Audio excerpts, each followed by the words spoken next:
আমাদের কথা একটাই, we want justice for Salman Shah. প্রথমে একদম এসেই কোথাও যাই না, প্রথম শাহজালাল রজা শরীফটা জেরাত করি, তারপরে হচ্ছে সালমান শাহ ভাইয়ার কবরটা জেরাত করা। জেরাত করার সাথে সাথে দেরি নেই কবরটা পরিষ্কার করা, এটা আমি সকলকে বলি। আগামীকালকে কিন্তু গাজীপুরবাসী কিন্তু বিশাল এক মানববন্ধন ডাক দিয়েছি। সামিরা তো এখন বাসায় আছেন, তো আমরা একটা চ্যানেলের মাধ্যমে দেখছি যে তিনি একটু আত্মগোপনে আছেন। ডন নাকি অভিনয় করছে, কিন্তু খোঁজখবর নিয়ে গেছে যে ডন নাই।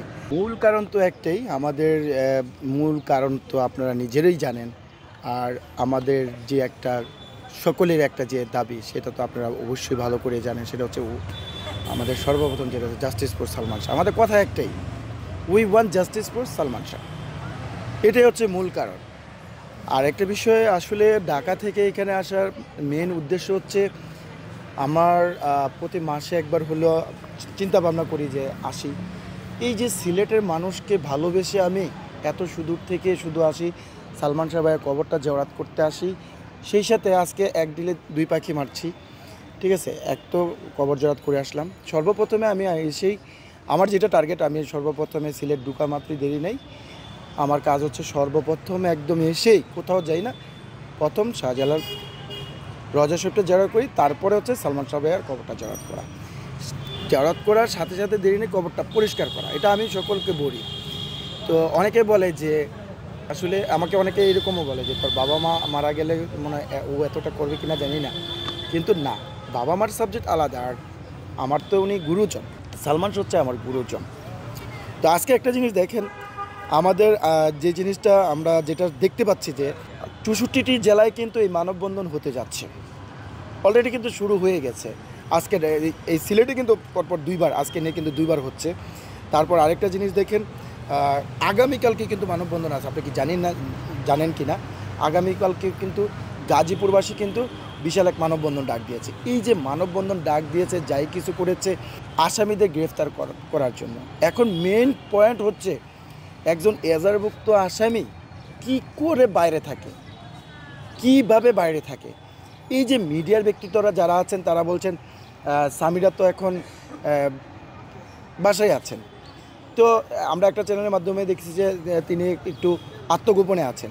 তো আমার কথা হচ্ছে, আমি কিছু করিনি, আমি বুক ফুলিয়ে চলতে পারবো, আমার সাহস আছে যে আমি কিছু করিনি, আমি অবশ্যই কোর্টে যেতে পারবো।